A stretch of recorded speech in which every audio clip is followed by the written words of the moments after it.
네, 안녕하세요. 오늘은 뉴질랜드에서 고등학교를 마치고 호주로 대학을 오신 브라이언님을 네. 모시고 왜 뉴질랜드에 있는 학생들이 네. 뉴질랜드에서 조기 유학을 하거나 네. 또는 이민자들이나 뉴질랜드 학생들이 호주로 대학을 오는지에 네. 대해 가지고 저희가 얘기를 좀 해볼까 해요. 네.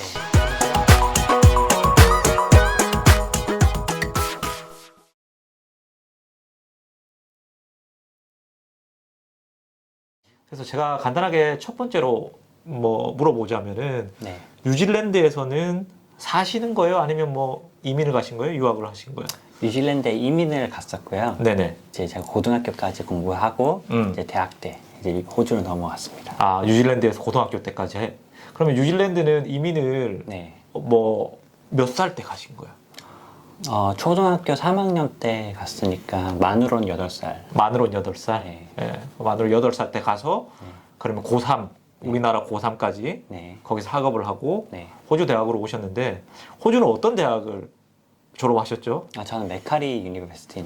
맥쿼리 대학교, 시드니에 있는 맥쿼리 대학교. 네. 어떤 학과를 전공하셨어요? 저는 어카운팅 졸업했습니다. 어카운팅 전공하셨어요. 네. 어카운팅 전공하셨어요. 네. 그래서 저랑은 이전에 같이 또 잠깐 일도 같이 했고, 네. 그리고 약간의 친분 관계가 지금 있는데, 네. 지난번 얘기를 좀 들어보니까, 네. 우리 브라이언 씨께서 뉴질랜드에 있는 이민자들이나 네. 유학생들이 제 나중에 대학 선택할 때, 뉴질랜드에 있는 대학을 선택하는 사람도 있지만, 호주 쪽으로 고민하는 사람들도 꽤 많이 있다. 네. 이렇게 얘기를 하셨는데, 어떤 이유 때문에 그런가요? 제일 큰 게 일단 호주가 네. 일단 일자리도 더 이제 좋은 게 많고 그다음에 돈도 더 많이 주니까 네. 그 현실적으로 그래서 이제 호주를 많이 넘어오죠. 일단 그러면- 호주 대학을 나와야지 호주 일자리 구하는데 더 편하니까 싶고 뉴질랜드는 그러면 잡 상황이 네. 비교적으로 호주보다는 옵션이 많이 없다거나 일자리가 많이 없다거나 그렇죠. 일자리가 없는 건 아닌데 네. 일자리가 많지는 않죠. 호주에 비해서. 내가 알기로는 오클랜드에 있었잖아요. 네. 그죠? 오클랜드는 가장 큰 도시고. 네. 그러면 오클랜드랑 시드니랑 비교하면은 어느 정도 규모가 되는 거예요? 규모는 일단 시드니가 더 큰데 정확히는 모르겠고 제 느낌상으로는 자기 그냥 순수한 느낌으로만. 느낌상으로는 한 2배 정도 되지 않나 싶어요. 오클랜드의 한 2배 정도? 네. 그래도 작은 도시는 아닌데, 그죠? 네, 작은 도시는 아니에요. 근데 전반적으로 이 잡이라든지 또는 임금 상황 때문에 네. 호주로 이렇게 오는 학생들이 대학을 와서 호주에서 취업하려고 하는 학생들이 꽤 많은가 보네요. 네. 그러면은 보통 뉴질랜드에 있는 로컬들도 있고 뉴질랜드 현지 사람들, 네. 그리고 뉴질랜드 또 마오리도 네. 있고 이거 다 로컬이라고 보고 네. 그다음에 이민을 간 이민자들이 있을 거고 네. 유학생들이 있을 것 같은데 네. 이 전체적인 이 학생들이 각 이 카테고리별로 어떻게 대학 선정을 하게 되나요? 그러니까 로컬들은 주로 한 80%는 뉴질랜드에 있는 대학을 가려고 하나 네. 예를 들면 네. 또 이 이민자들이나 유학생들은 한 절반 이상은 호주로 나가려고 한다. 이런 상황들이 어떻게 되나요? 보통 현지인들은 그냥 뉴질랜드 대학을 가려고 하죠. 왜냐면 이제 나라에서 이제 student allowance, 학생 그런 여기로 말하면 fee help 같은 거, 헥스 같은 거. 그런 걸 받으니까. 네. 근데 이제 이민자들은 이제 아무래도 부모님께서 네. 이제 좀 더 좋은 대학을 가길 원하시니까 그게 좀 영향이 크죠. 그래서 이제 좀 좋은 데 가려면 미국을 가야 되는데 미국 같은 경우는 SAT를 봐야 된다든가 그죠. 그걸 봐야 되는데 그걸 좀 보긴 힘들고 그래서 이제 웬만하면 이제 호주는 이제 그 뉴질랜드 시스템을 잘 받아주니까 그래서 이제 호주도 이제 또 가깝고 하니까 그래서 이제 호주로 많이 가죠. 그러면 이 느낌 자체가 네. 지리학적으로 옆에 있는데 네. 좀 규모가 좀 더 커. 그쵸. 그리고 교육 시스템도 약간 비슷하니까 그쵸. 이 학력의 성적을 그대로 인정해서 네. 여기서는 전적으로 받아주는 형태가 되니 그쵸. 그런 느낌이구나. 네. 그러면은 여기는 우리가 에이타라고 해서 네. 호주에서 이제 수능 시험을 치고 나서 네. 각 주에 틀리긴 하지만 점수 환산해가지고 반영을 하는 우리나라 수능 성적 같은 게 있거든요. 네. 뉴질랜드도 다른 그런 시험이 있는 거예요? 뉴질랜드는 제가 학교 다닐 때는 네. NCA라고 해가지고 그런 제도가 있긴 있었는데요. 네. 그거 호주에서는 그걸 잘 카운트 해주는데 이게 다른 나라에서는 그걸 이제 인정을 잘 안 해주더라고요. 아, 반영하는 부분들이? 네. 그렇구나. 아무래도 옆에 있으니까, 네. 여기 넘어오는 학생들이 많으니까, 네. 전반적으로 자기가 볼 때, 네. 대부분의 어떤 이민자나 유학생의 몇 %, 정도가 호주로 넘어가는 것 같아요. 대학 갈 때.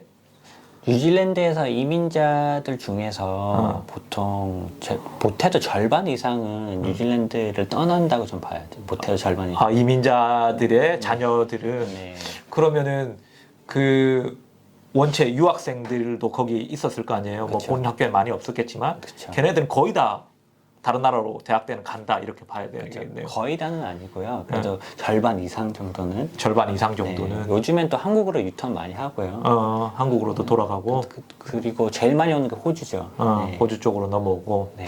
그러면은 호주에서 아까 전에 얘기는 뭐 로컬이나 뭐 이민자나 유학생이나 네. 이런 분들 중에서 이민자 유학생은 대부분 한 절반 정도는 네. 이제 호주로 네. 대학을 간다고 선택을 한다는데 네. 그분들은 호주 대학에 대한 정보를 좀 어떻게 받는 편인가요? 일단 보통 거기 로컬 학생들 같은 경우에는 네. 본인들 보통 본인 직접 신청을 하고요. 영어 잘 되고. 네, 영어가 잘 되고 어. 뭐 학점도 잘 나오고 어. 그런 친구들은 그렇게 하는데 네네. 조금 학점이 좀 안 되거나 아. 아니면은 이제 영어가 안 되거나 아니면은 유학생 같은 경우는 이제 보통 그 에이전트를 통해서 많이 신청한다고 들었습니다. 에이전트한테 이제 정보를 좀 받고 네. 이 판단점을 부모님이랑 같이 교류를 하고 이렇게 네. 하는구나. 네. 아무래도 그죠. 네. 그 자국 내에 있는 대학에 대한 정보는 되게 많을 건데 네. 우리나라 사람들도 만약에 뭐 일본 대학을 간다 그러면은 네. 미국 대학을 간다 그러면은 어쨌든 정보에 대한 다양성을 파악하기 위해서 뭐 네이버도 서치하고 구글도 서치하고 에이전트 상담도 받아보고 이런 느낌이랑 비슷한 것 같아요. 그죠? 네. 네. 그러면은 호주로 이제 맥쿼리 대학을 오셨어요. 네. 맥쿼리 대학에서 네. 학업을 하면서 또는 이 환경이 뉴질랜드랑은 좀 틀리네? 뭐 또는 장점이 있네? 단점이 있네? 뭐 이런 건 어떤 것들이 좀 있었을까요? 큰 차이는 없었지만 일단 뉴질랜드 뭐 시민권자, 네. 뭐 영주권자가 호주로 오면은 학생 앨라운스를 못 받아요. 스튜던트 앨라운스를 못 받아요. 네. 그거 외에는 딴 거는 다 똑같았던 것 같아요. 네. 커리큘럼은 만족을 했나요? 본인 생각하는 것처럼? 커리큘럼은 괜찮았습니다. 네. 제일 어려웠고 이 어카운팅 공부를 하면서 내가 제일 힘들었다. 네. 뭐 어떤 것들이 있을까요? 솔직히 뭐 어려운 건 없고요. 학교만 잘 가고 수업만 잘 들어가면은 성적이 되게 좋았다 나는. 성적은 안 좋았습니다. 무조건 그냥 다 파스만 했는데 일단 뭐 학교만 뭐 수업만 잘 들어가고 애사이먼트 잘 제출하고 시험도 그냥 뭐 페일만 안 하면은 그냥 다 파스하고 그냥 졸업합니다. 뭐 본인이 영어를 굉장히 잘하니까 영어가 네. 한국말보다 더 편한 사람이라서 그런데 네. 같이 공부하는 유학생들도 있었을 거 아니에요. 네. 그럼 걔네들은 그 친구들은 좀 어떻던가요? 솔직히 회계학과는 네. 영어가 그렇게 중요한 게 아니라 아. 일단 숫자를 보고 그거를 그냥 이해를 하는 게 중요한 거라 숫자를 보고 해석을 하고. 그렇죠. 해석하고 그런 게 중요한 거라 네. 가지고요. 그렇게 영어가 중요하진 않다고. 그래도 뭐 텍테이션 로우라든지 네. 그 안에서 또 뭐 경제적인 저반 지식을 요구하는 네. 그런 백그라운드 놀로지를 공부하는 과목들도 있잖아요. 네. 그런 과목들도 웬만하면은 그냥 유학생들도 좀 무난하게 해나갈 수 있는 그런 학습이라고 생각하시나요?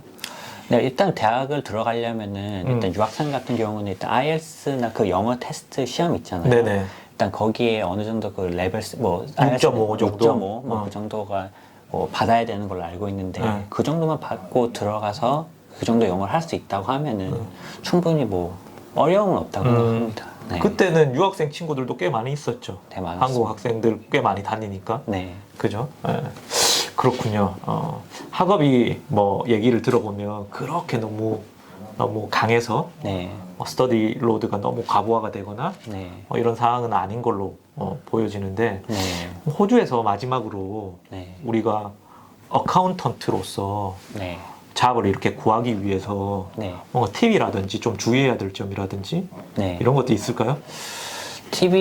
TV라면은 솔직히 일단 대학 가서 좋은 학점을 받는 게 제일 중요하죠. 일단 첫 번째 잡을 구하려면은 그게 경력이 없으면은 학점을 보기 때문에 처음에 처음에 이제 아무런 경력도 없이 뭐 내가 이제 회계사가 되겠다고 회계 펌에다가 이제 애플라이를 하면은 그쪽에서는 이제 아무런 이제 그거를 볼 수 있는 게 없기 때문에 그럼 맨 처음에 우리가 서류를 보죠. 제출할 때 네, 그럼 뭐 졸업장, 성적표까지 같이 그렇죠. 처음에는 레주메로 first 이 체킹을 하고 네, 그 다음에 인터뷰를 하기 전에 성적표랑 그렇죠. 뭐 졸업증명서 뭐 이런 거 좀 달라고 이렇게 얘기를 하는구나. 그쵸, 경력이 없으면은 네. 이제 경력이 있으면 보통 성적표까지는 잘 하기는 안 하는데 제일 처음 이제 경력이 없으면은 네. 일단 학교 성적표를 좀 보자 이러는 경우가 많으니까 네. 일단 팁은 일단 성적은 좋아야 된다. 네. 본인 성적이 별로 안 좋아. 저는 안 좋았거든요. 그래서 저는 좀 고생했습니다. 네.